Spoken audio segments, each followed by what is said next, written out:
Hall of Fame scholarship are also honorary coaches here today. And we are ready for basketball. Number 3 of the season, Baylor. They're 2-0. Number 2 of the season for Arizona State. They are 1-0. Well, Barlow, Brenda, and John and Gerald Flores are officiating when Baylor in the road back at the position. The scoring box for Sonny Brown. One opponent on the inside. No early rebound for Keanu Davis. Leading scorer here again for the Arizona State. This is solid defense for Arizona State. I could think about the open, the challenges and the size, particularly the offensive glass of Baylor. Ryan. Barnett Johnson Chapman. About out Smiley Richardson. It's nice little move in and just go down. Nice move though by Ivis in the first position. And you see right here as well. Arizona State will front coach. They will do a full front for their play. It can be frustrated hard to foul on Kalani Brown. Well, you have to be physical, Kalani, and she's one of the best players in the country. And her size is hard because it's a challenge to move off the spot when she hits them. But the other part of it is skill. I mean, she's a skilled player that can make you.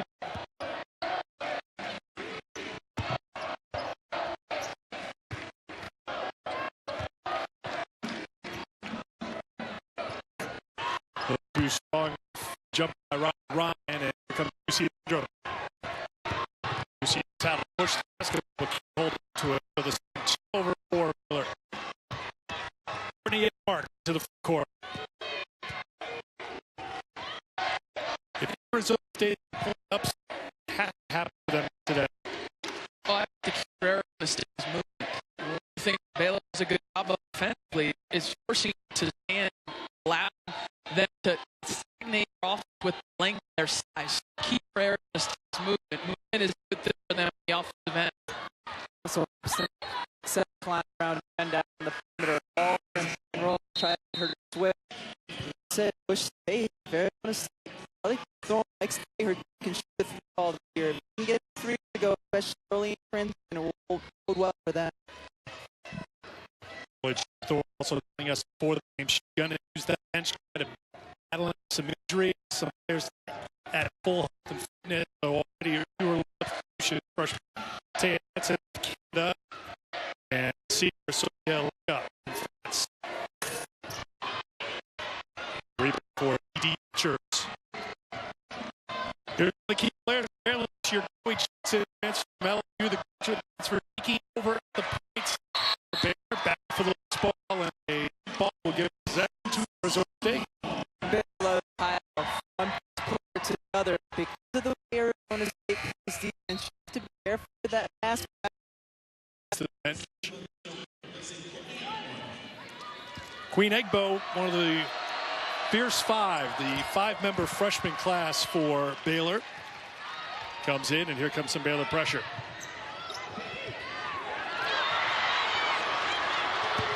Hansen, game's first field goal goes to the freshman. Had 14 points in the opener against Incarnate Word. All 3-pointers, 4 threes.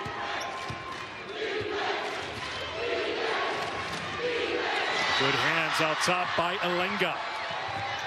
Alenga tried to work on Lauren Cox, and Cox is called for the foul. And we've talked about the pressure that Arizona State is putting on the post players and the deny, but they put a tremendous amount of pressure on the perimeter players as well. Whether it's a guard or a post, they're going to deny everything. That's their point of pressure, their point of attack.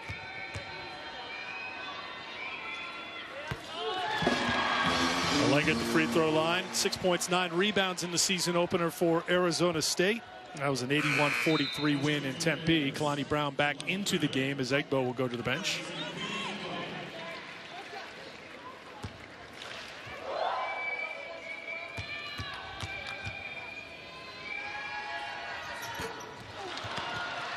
D.D. Richards the rebound.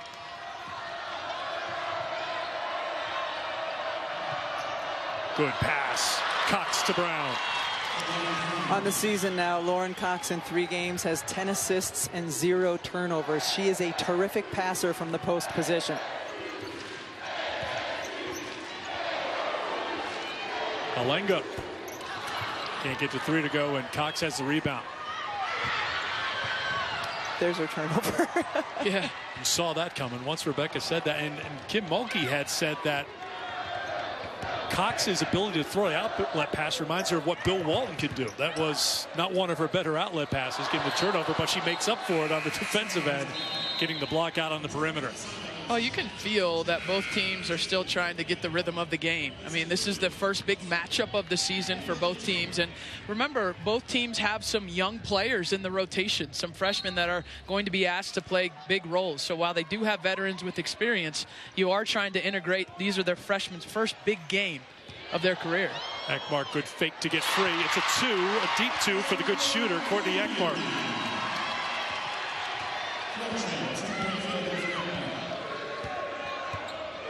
Four minutes in here in Fort Defiance. And another turnover for Baylor. That's turnover number 6 already for the Lady Bears. Step back 3 from Ekmark. That's a tough shot. That's a heck of a shot. It's one of the things that Charlie Turner-Thorne loves about this year's version of the Sun Devils is that they have players that can knock down the three-point shot. Ekmark led the team and made threes a season ago.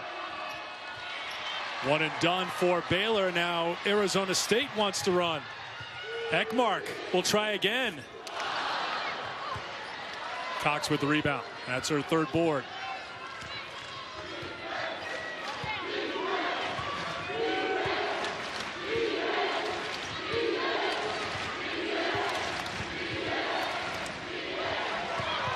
Get it inside to Cox again. That was tipped out by Alenga.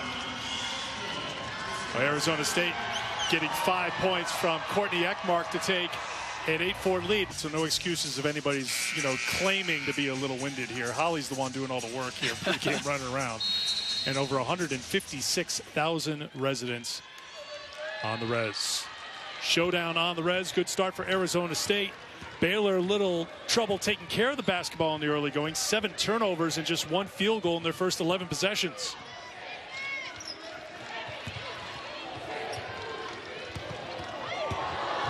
Ekmark. Crowd like that one. Shot clock winding down, and Kalani Brown gets whistled for her 2nd personal. And this is where Kalani Brown is going to be challenged on the defensive end of the floor, is when she's out on the perimeter at 6'7", especially in that circumstance, switching out on a guard. Perimeter defense is not the friend of the post player. And you got to keep your hands off. And this is a blow to Baylor. I mean, this is Baylor's best player having to come out with 4:33 left in the first quarter. And this is a Baylor team that lost a lot of players off of last year's roster. I mean, they lost some key contributors. So we see Arizona State score again. And the challenge for Kim Mulkey is going to be the point guard position this season. That is going to be the real challenge. And I think we're seeing some of the frustration, at least here early on, with the turnovers, Rebecca. Chloe Jackson getting the role of point guard, starting point guard. And I was talking to her before the game. So the last time she played point was in high school. She is a natural 2 guard and learning, and they're happy with her progress at the 1. But Kara, it's one of the most difficult transitions, or a more difficult transition you can make. Especially because she's learning a new system as well, yes. Right? To transfer from LSU. So not only is she learning a new position, she's also at a new school as well. And when Kim Mulkey's your head coach, who played at a pretty high level, she expects a little bit more out of the point guard position, and she has said that a time or two. She expects Juicy Landrum to contribute at the 1 as well, and this is what they lost. Christy Wallace, her season cut short by injury last year. She was at the 1. Alexis Morris dismissed from the team. She really emerged at the end of last year as a point guard. So enter Chloe Jackson trying to move over to that point guard spot. It's going to take time, and you can win a national championship without a true point guard. We saw Notre Dame do it a year ago, okay? But they had growing pains in the middle of the season last year of dealing with not having a point guard. And so I expect Baylor to have some growing pains while their players figure out and kind of play their way into the position. Saw that putback by Nalissa Smith. I have loved watching her play so far in this young season. A great athlete, a freshman at the post position. She's just one of those players your eyes are drawn to on the offensive end. First points for the freshman from Converse, Texas, who scored 21 and pulled down 10 boards in the win against St. Francis out of Pennsylvania last time out. Now hit the top, and it'll be Baylor basketball. Yeah, I think Smith is one of those players that we're going to see her minutes go up and up and up. Now, granted, she's playing behind two wonderful players in Brown and Cox, but she is somebody that gains you extra possessions. She's somebody that rebounds the heck out of the ball. She's going to be a terrific player in the Baylor uniform. T.D. Richards drives on Ekmark. Won't go. Cox kept it alive, but controlled by Ibis.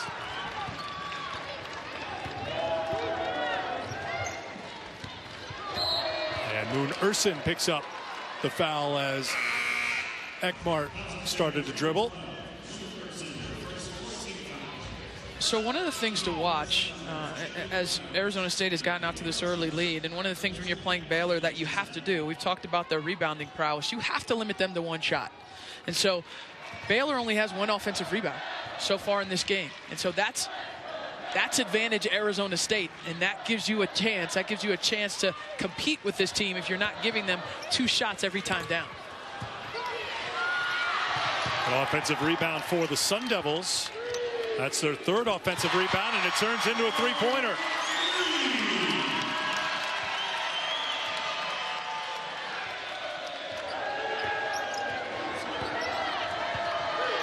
Seven-point lead, 2 minutes to go, first quarter. Foul on Ibis. So Jamie Loetta, the freshman out of Washington State, Moses Lake High School, not expecting to see a lot of her today. She's been limited in practice this week due to illness. But jumps into the game, and we see a lot of these Arizona State players coming and going, and that was one of the keys for Charlie Turner-Thorne, trying to keep players fresh out here.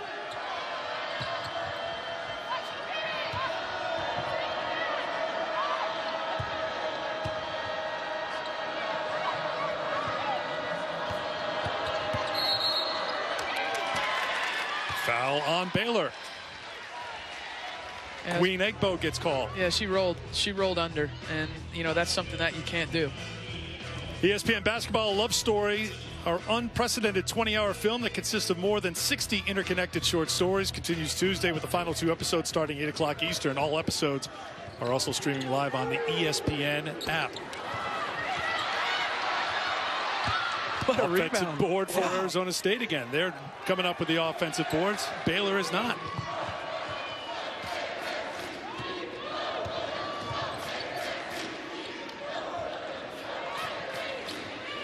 Hansen. Loetta. Nice little feed, but unable to finish was Johnson Chapman.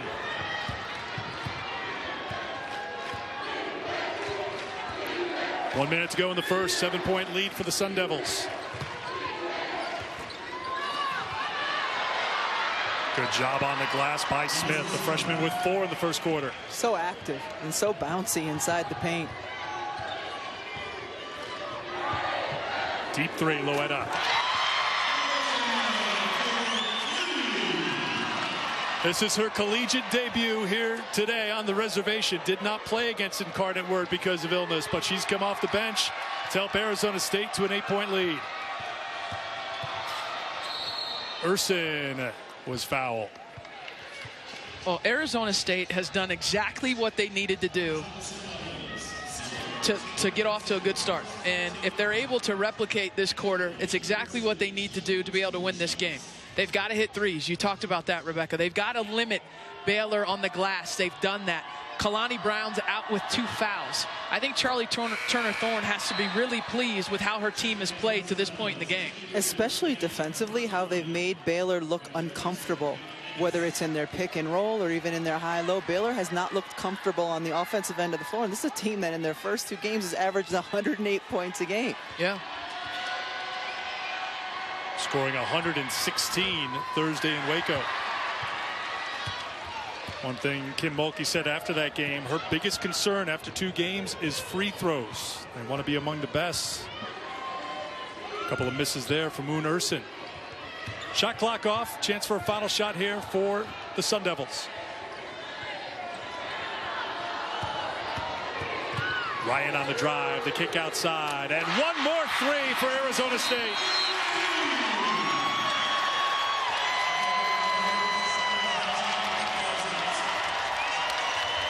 Could not ask for a better mailbox. And no other mailbox in the neighborhood had a bumper sticker on it. So one day I said to my dad, why do we have a Marine